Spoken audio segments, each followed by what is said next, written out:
बुद्ध की महाकरुणा, प्रकृति की अश्रु भरी आँख। क्या आप अपनी इस प्यारी दुनिया को जानते हैं? जानते हैं कि यह आज कैसी है, पहले कैसी थी? हमसे पहले इस धरती पर कैसे लोग रहते थे? वे लोग अब कहाँ बिला गए?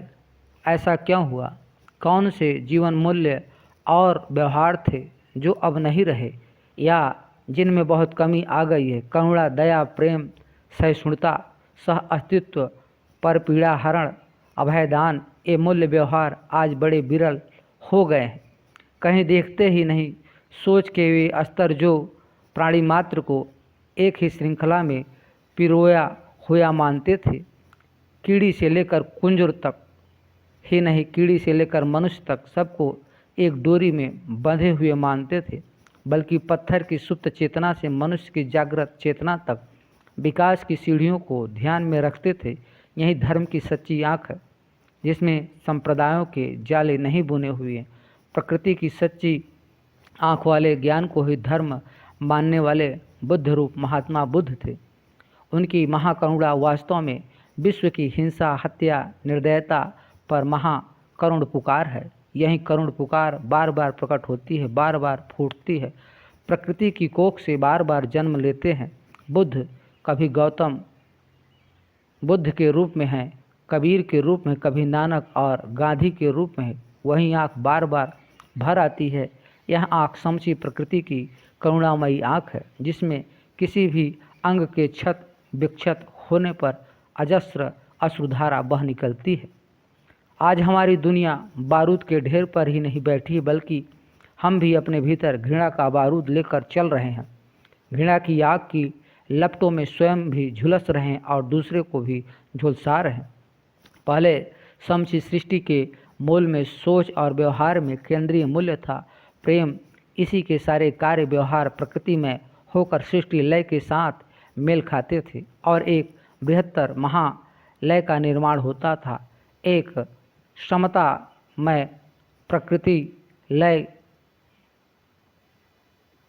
ही प्रकाशवाही आनंद और सुख को जन्म देती थी। एक वृद्ध चैतन्य नदी प्रवाहित होती थी, जिसके चैतन्य जल में सब अवगाहन करते थे। उसी के जल को पीते और परस्पर सद्भावना से में जीते थे। जब जब यह लय टूटी, परस्परता के सूत्र टूटते विच्छिन्न होते हैं। केंद्रीय स्थान में प्रेम की जगह घृणा लेती है, या कहें कि केंद्र में प्रेम की जगह घृणा के आ जाने पर सब क्रम उलट जाता है। ऐसे उलट चुके प्रकृति क्रमों को पुनः पुनः सुधारने, दुरुस्त करने के लिए मानवता के रक्षक कुशल कारीगर औलिया अवतार जन्म लिया। गौतम बुद्ध राजघराने में पैदा हुए। राजशाही अहंकार जनित बर्बर युद्धों की सदियों पुरानी परंपरा का प्रतिकार भी राजशाही चहार दीवारी के भीतर से ही होना था। यही स्वाभाविक था, संभावित था, और ऐसा ही हुआ। जब जब पाप बढ़ते हैं, धर्म की हानि होती, तब तब महापुरुष जन्म लेते हैं। धरती पर भारतीय दर्शन गीता की धारणा के पीछे यही प्रकृति नियम काम कर रही है। इसी नियम के तहत अपने समय के अर्थहीन बर्बर हिंसा के प्रतिकार के लिए गौतम बुद्ध का जन्म हुआ। बौद्ध आयामों में मानवीय करुणा, प्रेम, दया के अनेक उदाहरण बिखरे हैं। अपने संपूर्ण जीवन यात्रा में गौतम बुद्ध ने मानव मात्र के लिए जो मार्ग दिखाया, वह मानव जीवन, प्रकृति, परिवेश और समचे संसार को सुंदर और सुरक्षित बनाने वाला है। कपिलवस्तु के क्षत्रिय कुल में जन्मे राजकुमार सिद्धार्थ को जीवन के अप्रिय रूपों, रोग, बुढ़ापा, मृत्यु आदि से ऐसी विरक्ति हुई कि वह राजसत्ता, राजमहल के सुख ऐश्वर्यों को ही नहीं, अपितु अपनी युवा पत्नी और पुत्र को भी छोड़कर भिक्षु बन गए।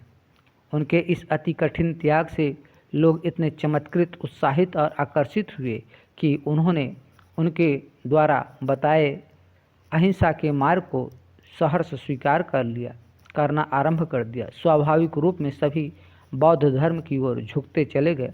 भारत में ही नहीं, बल्कि पास दूर के देशों में इसे अंगीकार किया गया।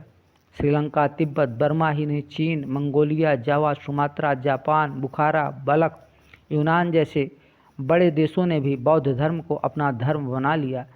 इन सभी देशों में बौद्ध विहारों, स्तूपों, गुफाओं, विश्वविद्यालयों के निर्माण के मानवता को अभयदान देने और प्रेम करुणा का आलोक फैलाने के आयोजन सोत्साह होते चले गए। महात्मा बुद्ध का कथन है, जो जीवों को सताता है वह कभी भी पाप मुक्त नहीं हो सकता। केवल वही व्यक्ति पाप मुक्त माना जा सकता जो सभी जीवों के प्रति अहिंस्र है, अर्थात जीवों के प्रति हिंस्र होना ही पाप है।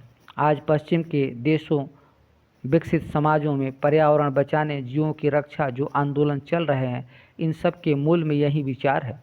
जीव दया का जो सदियों पूर्व बुद्ध की वाणी से फूटा था, एक यह उनका उपदेश है, जो आदमी दूसरों को कष्ट पहुंचाकर ही प्रसन्न होना चाहता है वह घृणा में जीता है और कभी घृणा से अपने को मुक्त नहीं कर सकता। कहना न होगा कि आज हमारी दुनिया को और प्रकृति के अस्तित्व को विनिष्ट करने का जो माहौल बनता जा रहा है, उसके मूल में घृणा का यही तत्व सक्रिय है।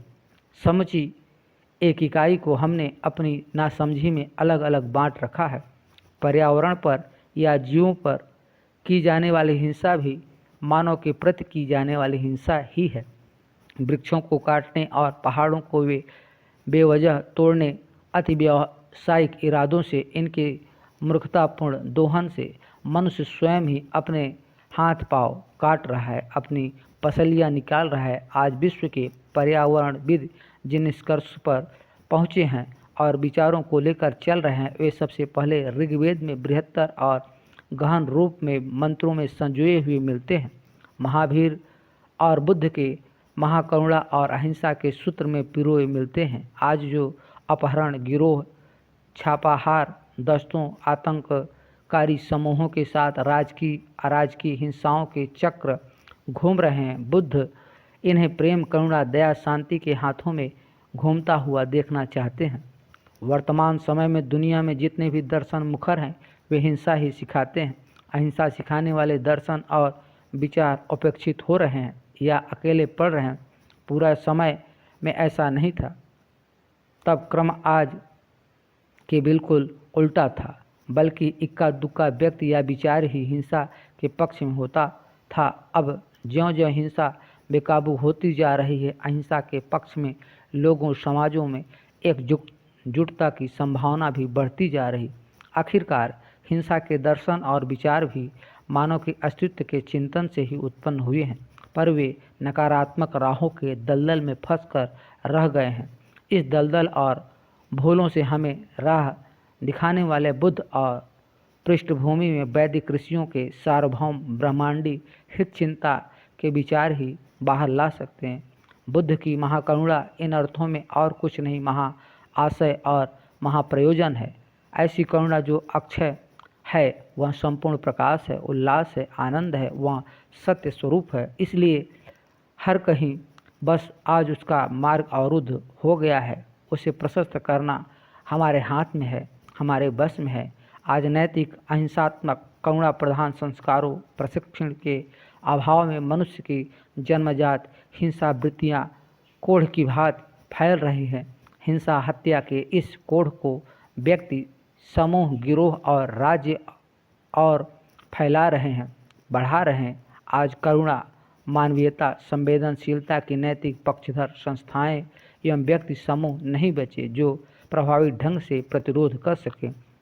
धर्म संस्थाएं व्यर्थ हो गई, बल्कि धर्म संस्थाओं की आड़ में गिरोहबंदियां राजनीतिक और अनैतिक मंसूबों को पूरा करने की रणनीति अपना चुकी है। डाकू, लुटेरों, माफिया और आतंकवादी जत्थेबंदियां लोकतंत्री प्रावधानों का इस्तेमाल करके निहत्थे शांतिप्रिय लोगों की हत्या, हिंसा, लूट की कार्यविधियां चला रहे हैं। ये तत्व चुनावी तरीके से संविधान सभाओं, लोकसभा के मंच तक पैसे ध्वंस बल के कारण पहुंचकर जनतंत्र का मजाक बना रहे हैं।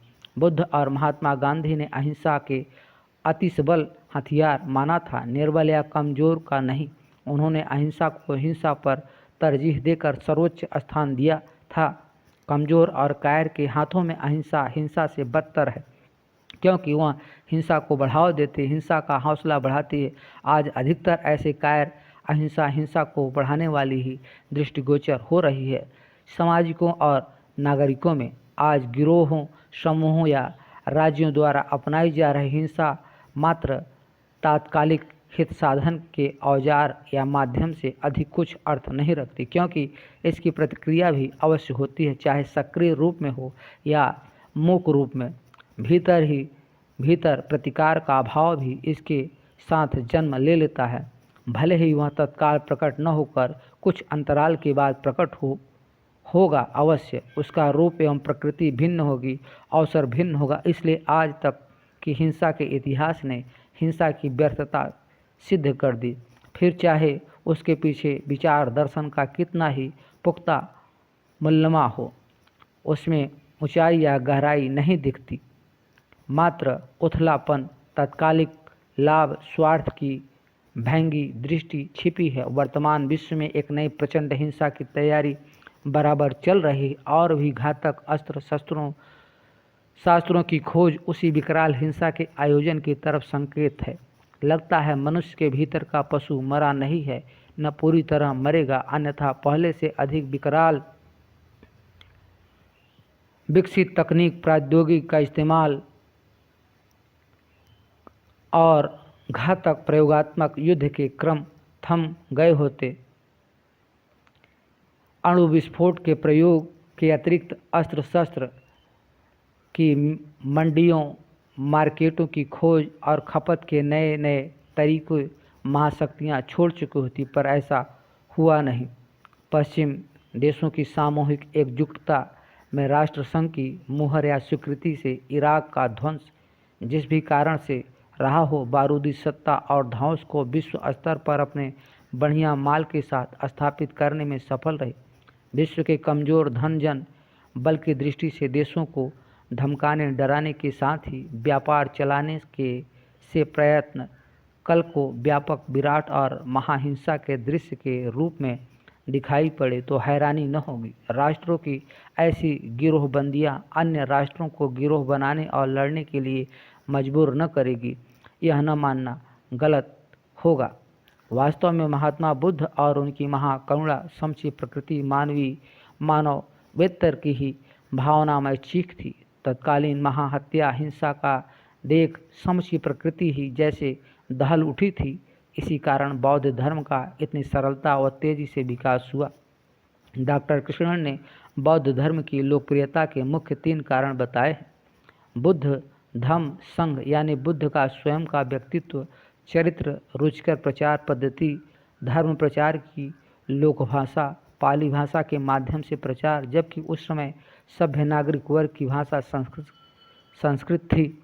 इस धर्म को राज्याश्रय भी प्राप्त था। मगध, कौशल, अवंती, कौशाम्बी के साथ शाक्य, लिच्छवी तथा मौर्य शासकों ने बौद्ध धर्म प्रचार में विशेष रुचि ली, सहयोग दिया व प्रचार किया। बुद्ध ने संघ प्रथा को एक बार पुनः सुचारू रूप दिया और धर्म प्रचार के केंद्र के रूप में स्थापित किया। वैदिक धर्म में आई विकृतियों के कारण, दुरूहता तथा विसंगतियों के कारण भी लोग बौद्ध धर्म की ओर झुके। कबीर ने भी बाद में वैदिक धर्म की इसी विसंगतमयता पर चोट की और कहा, तेरा मेरा मनुआ कैसे एक होए।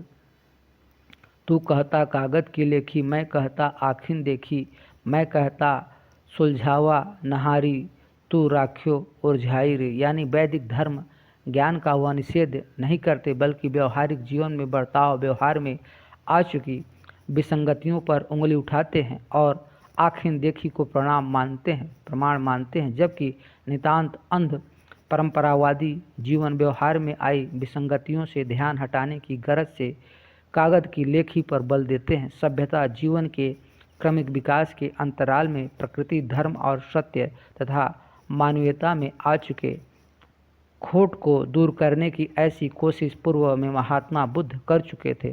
6वीं शताब्दी ईसा पूर्व से आरंभ होकर 2री शताब्दी तक बौद्ध धर्म का असाधारण विकास हुआ। आज भी एशिया में इस्लाम और ईसाई धर्म ईसाई धर्मों से बौद्ध धर्म के अनुयायियों की संख्या कम नहीं है। यूँ सभी धर्म और इन धर्मों के सच्चे अनुयायी यदि मानव जाति का भला चाहते हैं तो उन्हें तुरंत ही विश्व के हर कोने से हिंसा के प्रतिरोध की कार्यवाही आरंभ कर देनी चाहिए। हमें समय रहते बुद्ध और उनकी महाकरुणा में रोई हुई आंसुओं से भीगी हुई आँखों को याद कर शांत एवं अस्तित्व, दया, प्रेम, अहिंसा का मार्ग अपनाना चाहिए। बौद्ध धर्म चक्र को प्रवर्तित करना, घूमते हुए देखना चाहिए।